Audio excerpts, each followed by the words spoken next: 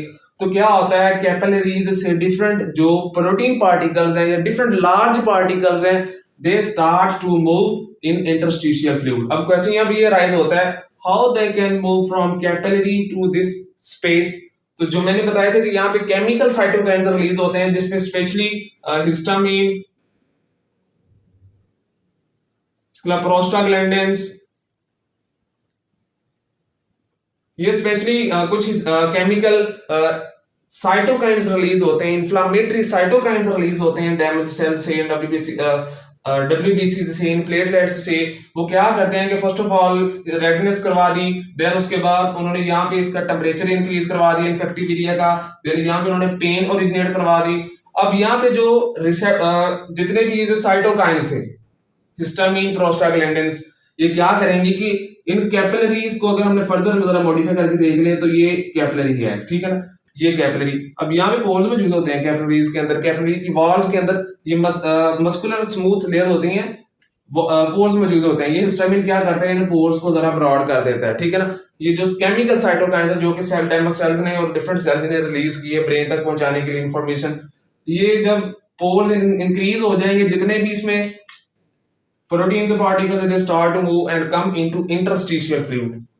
They come to in interstitial fluid, large molecules, जितने भी protein के molecules हैं वो interstitial fluid में आना स्टार्ट हो जाएंगे, ठीक है। उसके अलावा यहाँ क्या होगा कि यहाँ पे जो large molecules है they decrease in size, बाहर वो increase हो जाएंगे। तो इनकी जगह पूरी करने के लिए हमारी कैपिलरीज के अंदर जो फ्लूइड है ना वो इंक्रीज होना स्टार्ट हो जाता है, ठीक है ना। वो जब इंक्रीज होना स्टार्ट हो जाता है तो यहाँ पे एक हाइड्रोस्टेटिक प्रेशर ओरिजिनेट हो जाएगा, ठीक है। तो क्या होगा कि जो आने वाला फ्लूइड है ये पोर्स के जरिए आपकी जो इंटरस्टिशियल स्पेसेस हैं इसमें आके वो अपना टुगेदर होना, इकट्ठा होना स्टार्ट हो जाएगा, और इस फ्लूइड के इकट्ठे होने को आप एडिमा का नाम देते हैं। और जब ये फ्लूइड बहुत ज्यादा इकट्ठा हो जाए तो ये आपकी स्किन के ऊपर एक स्वेलिंग टाइप जरा इन्वायरमेंट ओरिजिनेट कर देता है, तो यहाँ पे एक पॉइंट से बन जाते हैं, तो इसको आप स्वेलिंग का नाम देते हैं। अब हमने देख लिया कि फर्स्ट ऑफ ऑल रेडनेस कैसे होगी, सेकेंडली हमने देख लिया कि इंक्रीज टेम्परेचर कैसे होगा, देन हमने देखा कि यहाँ पे पेन कैसे होगी इन्फेक्टिव एरिया के ऊपर। फर्दर हमने देखा कि जो ट्यूमर, जो स्वेलिंग होगी, जो इंक्रीज ऑफ दिस एरिया होगा वो कैसे होगा, वो भी हमने देख लिया कि यहाँ पे केमिकल साइटोकाइन्स होंगे। कैपिलरीज परमिएबिलिटी जो है वो पहले नॉर्मल थी, वो अब इंक्रीज हो जाएगी, फ्लूइड आना बाहर स्टार्ट हो जाएगा। इसके अलावा जो डेड सेल्स हैं उनसे जो उसका जो फ्लूइड है वो भी इंटरस्टिशियल फ्लूइड में आना स्टार्ट हो जाएगा, और यहाँ पे फ्लूइड इकट्ठा होना स्टार्ट हो जाएगा, और इस फ्लूइड को आप एडिमा का नाम देते हैं, ठीक है ना। और इस एडिमा की वजह से जो आपकी एक्सटर्नल स्किनी लेयर है it will start to out from normal vision. तो ये स्वेलिंग टाइप आपका एनवायरनमेंट एक पस्ट्यूल सा बन जाएगा। सो उसके बाद क्या होगा कि ये जो आपकी बॉडी है, बॉडी का जो ये पार्ट है इट बिकेम फंक्शनल एरिया। अब ये फंक्शन परफॉर्म नहीं कर सकता बिकॉज उस पे पेन रिसेप्टर्स इतने मौजूद हैं। जब वो कोई फंक्शन परफॉर्म करने की कोशिश करेगा देन पेन रिसेप्टर्स मतलब इंड्यूस करेंगे वो फंक्शन ना परफॉर्म करे। तो स्टेप बाय स्टेप हमने देख लिया कि it will become functional less, ठीक है ना। अब ये सारा एरिया कोई फंक्शन परफॉर्म नहीं कर सकता, जो अपनी नॉर्मल रूटीन में करता था वो फंक्शन परफॉर्म नहीं कर सकता। हमने रेडनेस को देख लिया, उसके बाद हमने देख लिया कि टेम्परेचर कैसे इंक्रीज होगा, फिर हमने देख लिया कि यहाँ पे पेन कैसे होगी। Then here we have seen how this area can be swelled, how oedema occur in that area specially, and how this जो आपका जो this body part, this infective body part became functional area, how it lost its function more than usual. So this was all about today. We discussed about inflammation. We had seen its 5 major signs separately, and at last we have seen how all of these signs especially relate to inflammation. So this was all about our today's topic. For more information, subscribe this platform. I hope you grasp something extra from my videos. Thank you so much.